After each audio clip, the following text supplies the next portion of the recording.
So, a very good morning to all my dear students. Welcome you all again to your class of English as we have been discussing about the chapter Isran the Storyteller. And till now we have discussed that how an elephant reached the outer boundary of the town and it broke the fences. The fences seemed as if they were like matchsticks for the huge elephant. The elephant reached the main road and broke all the stalls selling different things like fruits, murder pots, and clothes. The people were taken unaware and so they ran here and there. Now let's see what happens as he entered in the school. Meanwhile, all the teachers had climbed up to the terrace of the school building. From there, they were helplessly watched the depredations of the elephant. Depredations means the attacks which were made to destroy something. So, so here Isra narrated that as narrated by Mahendra now, as Isran has told Mahendra that all the teachers had climbed up the roof of the school building and was just watched helplessly as the elephant destroyed the school property. There was not a soul below on the ground. The streets were empty as if the inhabitants of the entire town had suddenly disappeared. There wasn't even a single person to be seen around. All the streets were looking empty as all the people were scared of the mad elephant and they just hid themselves here and there. I was studying in the junior class at the time and was watching the whole drama from the rooftop. I don't know what came over me suddenly.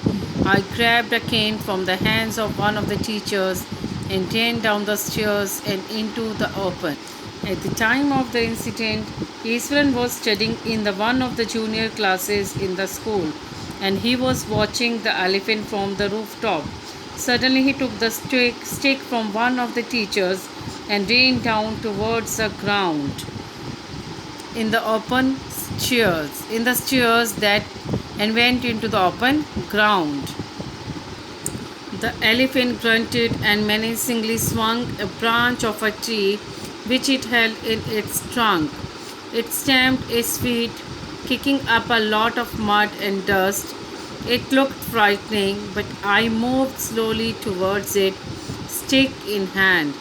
People were watching the scene, hypnotized from nearby house steps.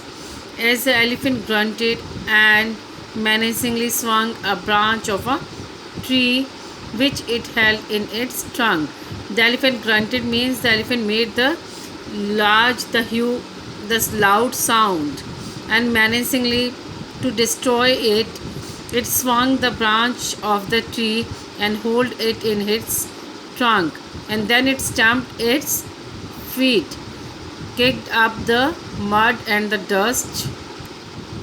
The elephant made the loud noise which he saw a small boy when he saw a small boy approaching it, and it lifted a branch of a tree in its trunk, hit its foot on the ground, and which threw a lot of mud and dust in the air. But I moved slowly. It looked frightening, and it was looking that the elephant was trying to frighten Isran. But I moved slowly towards its stick in hand.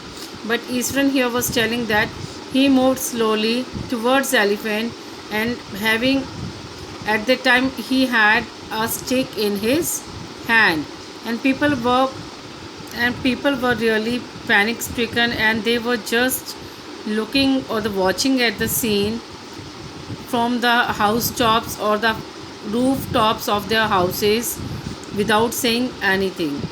The elephant looked at me red eyed, ready to rush towards me. It lifted its trunk and trumpeted loudly. At that moment, I moved forward and, mustering all my force, wagged its third toenail on the quick. The beast looked stunned for a moment, then it shivered from head to foot and collapsed. The elephant looked at me red eyed. Red eyed means in anger, and mustering means to gather. wagged to it noisily.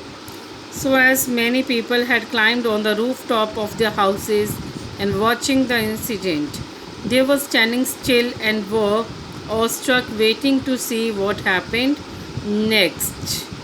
That what was going to happen. Ishwaran saw that the elephant had red colored eyes which were full of anger. It again lifted its trunk and made a loud trumpet sound as it was about to attack Ishwaran. Just then Ishwaran gathered all his force and hit the elephant on its third toenail quickly. The elephant was stunned at what had happened. Then it reacted by shivering all over, fainted, and fell on the ground. It got unconscious. At this point, Ishwaran would leave the story unfinished and get up mumbling, I will be back after lighting the gas and warm I will be back after lighting the gas and warming up the dinner. Mahendra, who had been listening with rapt attention, would be left hanging. When he returned, Ishwaran would not pick up the thread of the story right away. Mumbling means to whisper something in a low voice, and rapt attention means with completely attention. And not pick up the thread means would not restart the story from where he left in order to arouse curiosity. So as Ishwaran was narrating the story that how he just kicked the elephant on its third toenail and it got unconscious and fell on the ground.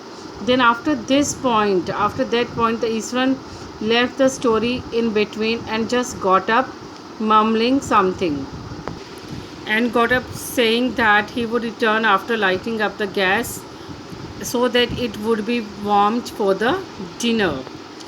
In a low voice, he would say that he would return after lighting the gas stove to warm the dinner as they were getting late for the meal.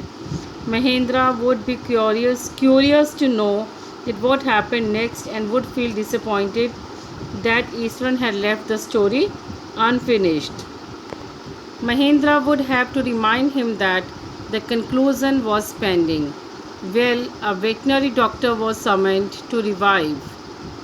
Mahendra would have to remind him that the conclusion was pending. Well, a veterinary doctor was summoned to revive the animal. Ishwaran would shrug casually.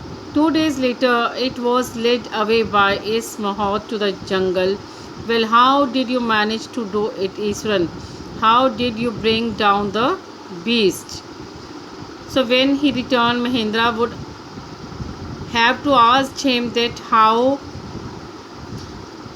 was the story again happened, what happened next in the story, and what was the conclusion of the story as it was pending. Then the veterinary doctor, he just said in his casual tone that the animal's doctor was called to just bring back to unconscious that animal, elephant. Ishwaran would shrug and he would say in his very casual tone. And after that, 2 days later, the mahout of this elephant was called to the jungle and just called him to take it back to the jungle. Well, how did you manage to do it, Ishwaran? Then Mahendra asked him that how was he able to manage all this, and how was he able to hit the animal so strongly that the elephant just got unconscious. As after this, Mahendra would leave the story incomplete, and in his low voice he would say that he would return after lighting the gas stove to warm the dinner as they were getting late for the meal. Mahendra would be curious to know that what happened next and would feel disappointed that Ishwaran had left the story unfinished.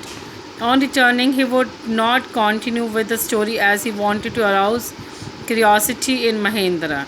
And Mahendra, who would be eager to know the conclusion, the ending, would ask Ishwaran to conclude the story. Ishwaran would just say casually that a veterinary doctor was called to bring the elephant back to its consciousness, and after 2 days the Mahawat would take the elephant back to the jungle.